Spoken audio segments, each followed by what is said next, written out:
Shalom and welcome to Jerusalem Studio. When Africa emerged from its intense period of decolonization in the late 1950s and 1960s, Israel was a most helpful nation, assisting the emerging governments and societies to develop their agricultural and industrial resources. In return, Israel was the recipient of goodwill and some diplomatic support, but under the air pressure, these relations proved too fragile. Now, however, when the Arab world gradually normalizes its attitude toward the Jewish state, countries such as Chad and Sudan no longer fear conducting their contacts with Jerusalem out in the open, including high-level visits. What are the prospects of Israel gaining or regaining further footholds in Africa? With us to analyze these matters, we're joined from Central Israel by Dr. Haim Koren, who is Israel's former ambassador to both Egypt and South Sudan, respectively, and a lecturer at Reichman University in Herzliya. Thank you for joining us, Ambassador. Also with us here in the studio is our very own editor-at-large, Mr. Amir Oren, Amil, the host of both Watchmen Talk, Powers and Play, and so much more. How about you take it away and give us a little bit of a broader understanding now that Israel is seeking, not only has it normalized relations with two more African nations, of course, taking out of the equation other African nations which are not Muslim, but it is seeking to really invest more of its efforts into the continent, in relations, in helping build the continent, because it does believe that Africa has immense potential, as do most countries in the world believe. So when we speak about Africa, of course, we are generalizing. There are various problems north of the Sahara, south of the Sahara, Southern Africa, Eastern Africa, Western Africa, but there are also common problems. And the director of the CIA, William Burns, most recently noted that the world should not ignore what is happening in Africa, with 70% of the population under the age of 30, and that this could be the next Middle East when one looks at the analogy of the Arab Spring, that it is about to spring in many countries and could see the next upheaval. Another feature, of course, is the Chinese incursion into various African nations, and there China sometimes finds itself in competition with Israel or with Israeli firms trying to trade or have some foothold there. Now, regarding Chad and Sudan, one sees that after the first joy at the probable addition of these countries to the Abraham Accords, there has been a very slow progress towards the move from announcement to normalization to full diplomatic relations, which, by the way, with Chad were established already 60 years ago. And President Tombalbaye of Chad was here in the mid-1960s. Now we have seen that the current president, who is the son and successor to his father, and was here in the first week of this month, again, he opened his embassy at Ramat Gan, a suburb of Tel Aviv, and promised fuller relations, but it's very slow. And in Sudan, Foreign Minister Eli Cohen, on a second visit, he was there already as an intelligence minister. Again, he met with one of the leaders, a co-leader, General Burhan, who again promised to do some more. But obviously, it also depends on two dimensions: American help in warming up these relations, and the Palestinian question, as was the communique, which was released in Khartoum. Progress on the Palestinian track would also help in the Israeli relationship with several African nations. Indeed. You mentioned, of course, the words of CIA Director, Ambassador William Burns, who pointed out to a very true issue. Moreover, when we're looking at the whole concept of continents, we're speaking about Africa, as you mentioned also correctly. It's not a cohesive continent. North Africa is very different than Central Africa, West Africa, East Africa, South Africa. Every side of this continent is different. I think the only continent in the world that is somewhat cohesive, even though with all the migration into Australia today, it's not even that.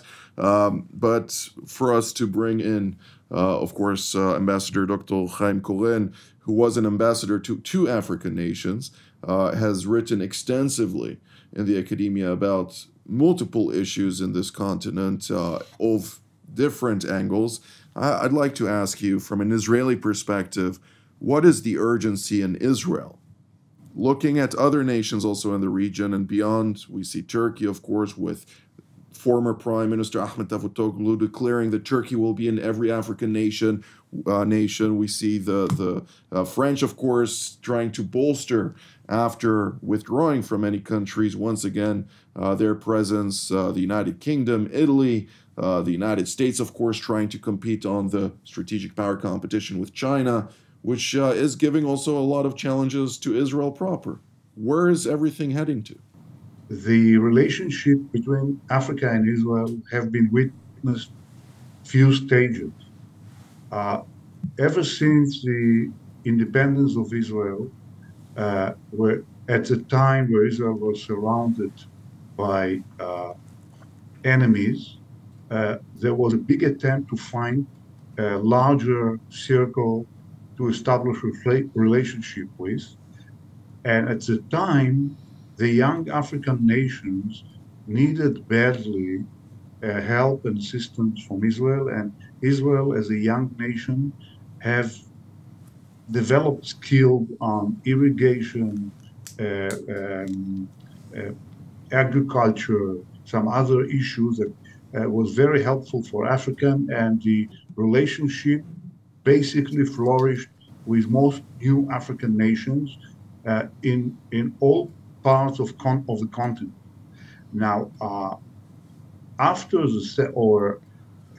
during the 73 war, at the peak of the pan-Arab attempt to fight against Israel, even to destroy it, there was a heavy pressure of Saudi Arabia to cut the relationship between African countries and Israel by tempting them with Saudi money. And most of the African countries, including Ethiopia in some stage, did it and returned to relationship basically in the mid-90s, when the status of Israel basically have changed dramatically in the Middle East. After Madrid and Oslo agreements here, most of the African countries returned to a good relationship with Israel. The example of Sudan is very typical in that point. British rule were both in Palestine and in Sudan. Here it was a mandate, in Sudan it was a condominium, and there was a British interest to have relationship between the two colonies. So the merchandise from Sudan to here, basically cotton and cattle, was flourishing even from the mid-30s. And Israel got its independence in 48.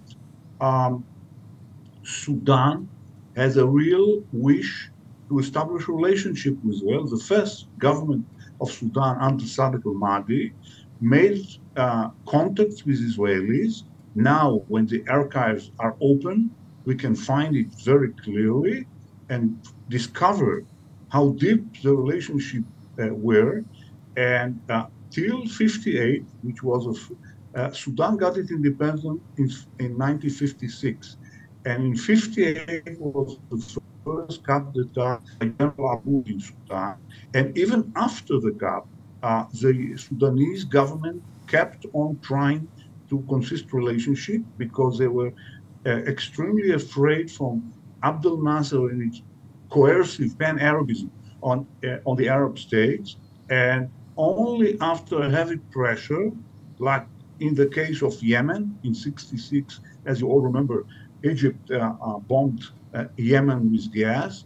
Sudan has to join Pan-Arabism and cut the contacts with Israel, which renewed later on in the 80s under General Mary, and even in the time of Omar al-Bashir, that start to find or to look for relationship with Israel basically from 2014.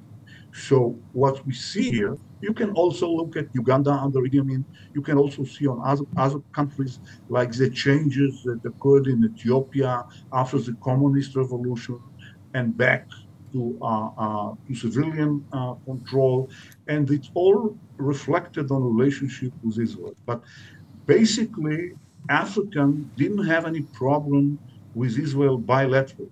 On the contrary, they would like to go on, like you mentioned correctly, with Chad and other countries, kept on under the table the relationship with Israel.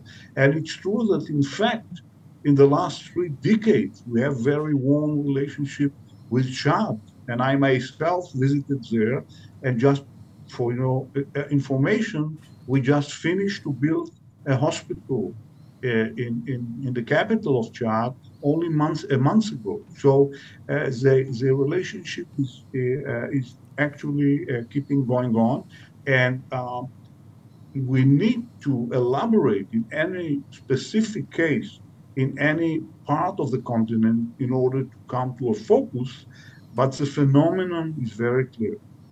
Indeed. Well, Mr. Owen, I'd like to hear your reaction to some of the points that were mentioned by Ambassador Koren, but I'd like also to raise a couple of things. Countries ultimately may have friendly people between one another, but when it comes down to things, it's also about interests. And much of the interests and needs of Africa can be accommodated by Israel, something that Israel is quite aware of, African nations are aware of, but there are hurdles along the way. One thing which, again, going back to CIA Director Burns, he spoke about the terrorism issue of Islamists from the Sahel. Elsewhere, we saw multiple issues partaking to, of course, having young populations, no labor.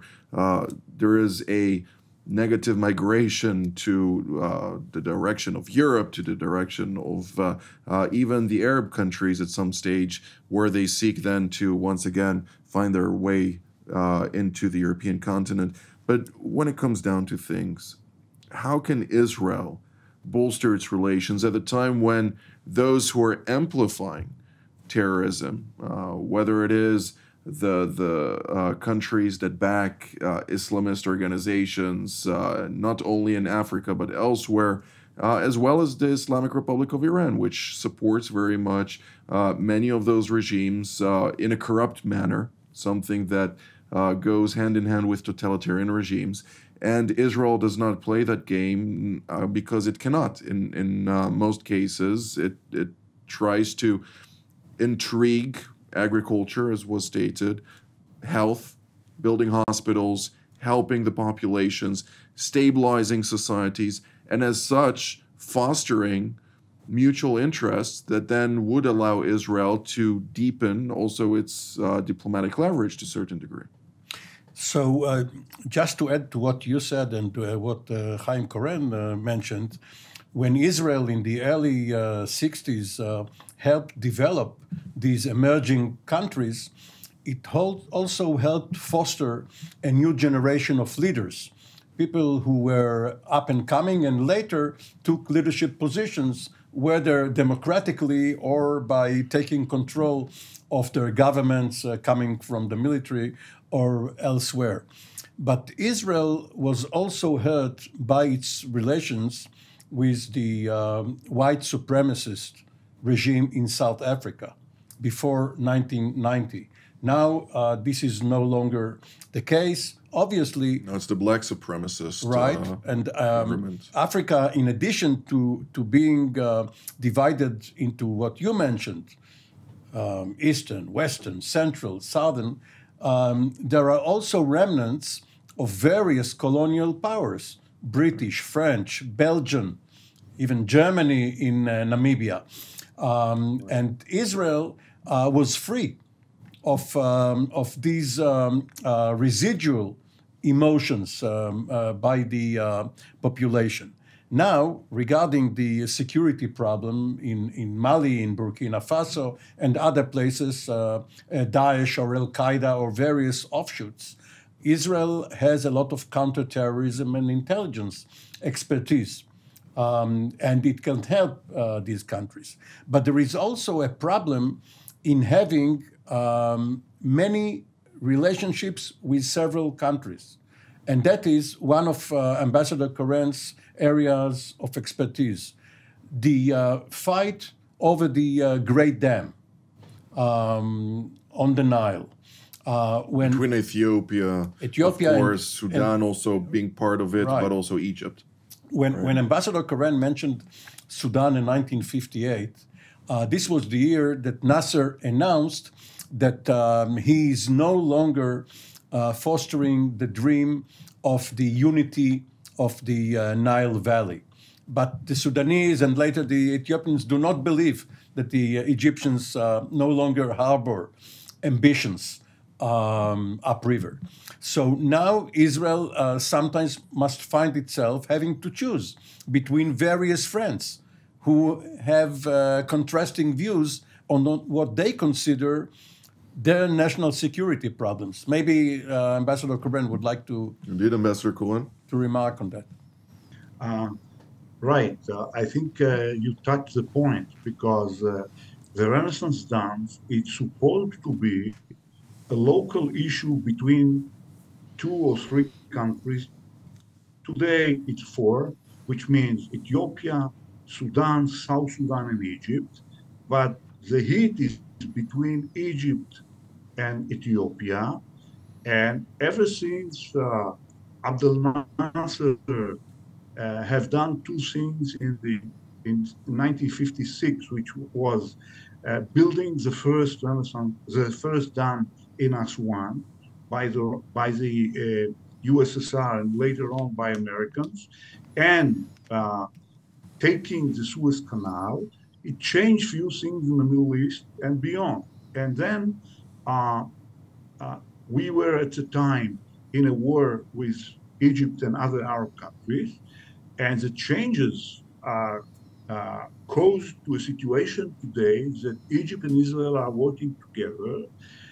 So if by the time that Mubarak was a president in Egypt for 30 years and the Egyptian press kept on blaming Israel stealing the water from the Nile through Ethiopia, it's the first time that President Sisi requested Israeli mediation between Egypt and Ethiopia regarding the story of the dam. That is very interesting, and pointing out the changing reality in the Middle East. Now, when we adding South Sudan that controls the White Nile to Ethiopia, there's the Blue Nile passing through to Lake Tana and coming back together with the White Nile in Khartoum, near Khartoum in Atbara, we're talking about 4 actors at that game that actually make the world attention busy on that issue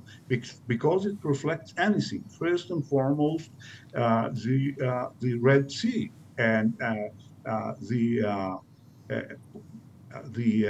possibility for the world transport through the Red Sea and Suez Canal to the Indian Ocean.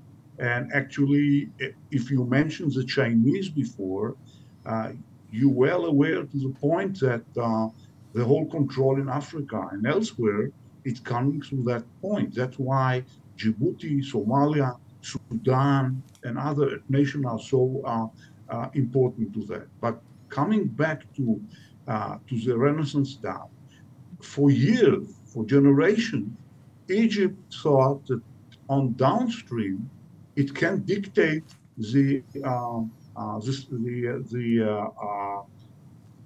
I would say the way of streaming from Lake uh,